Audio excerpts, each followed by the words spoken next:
Hello, my name is Michael Bernard, and I have the great good fortune to be a trustee of the Royal Humane Society.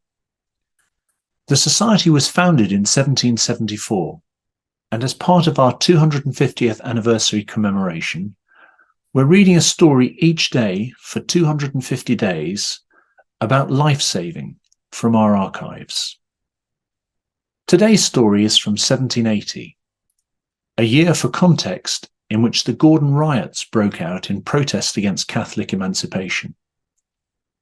Here's the story from the archive with its contemporary use of language. July the 27th, 1780. Copy of a letter from Messrs. Hawes and Beaumont to James Horsfall, Esquire. Sir, on Wednesday last about noon, James Kipping, son of Mrs. Kipping of Lumber Court, St. Giles's, fell from one of the barges into the Thames, near Northumberland Wharf. The boy unfortunately sank under the lighters, so that several watermen and bargemen were earnestly employed upwards of 10 minutes before the body could be found, which was at last brought up, to all appearance dead, as many creditable persons testified, who were anxious spectators of this melancholy event. The apparent corpse was carefully conveyed to Mr. Drawith's, the master of the Fox under the Hill, a publican well known to the medical assistants for his tenderness and kindness on such occasions. Mr. Dobson, one of the clerks at the coal-meters' office, Northumberland Street, convinced the great number of persons collected in consequence of the accident that he possessed the finer feelings of human nature, for at the instant there was an alarm of a boy being drowned, he came out of his computing house to the wharf, and by giving the bargemen, etc., the strongest assurances of the rewards paid by the Humane Society, he stimulated them, even at the hazard of their own lives, to find the body. He also assisted in using the methods of recovery as directed in the little books published by the Society, one of which he very properly kept constantly in his office.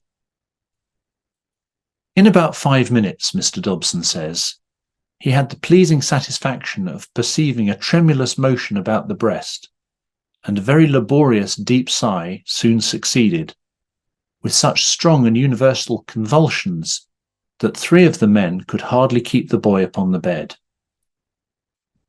The recovery so far happily completed before our arrival, it was then thought expedient to consult upon the most eligible medical plan to remove the present morbid affection.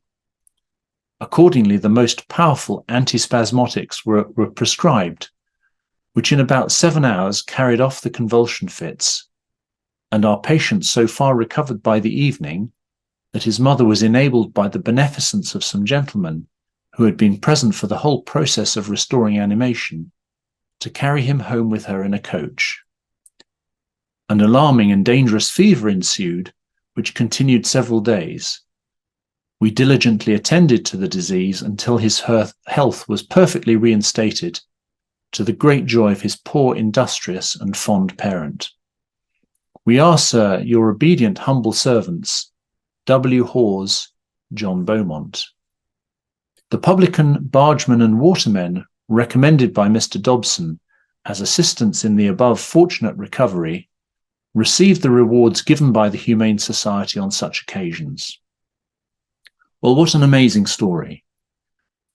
The Royal Humane Society is a small charity and depends entirely on donations to continue to recognise life-saving and bravery. Please consider supporting us by becoming a governor for £100 a year. You'll receive an invitation to the awards ceremony each year, as well as updates from the Society. Or you could simply make a donation to the Society. You can do either of these via our website. Thank you for listening to this story, and I hope it has brightened your day.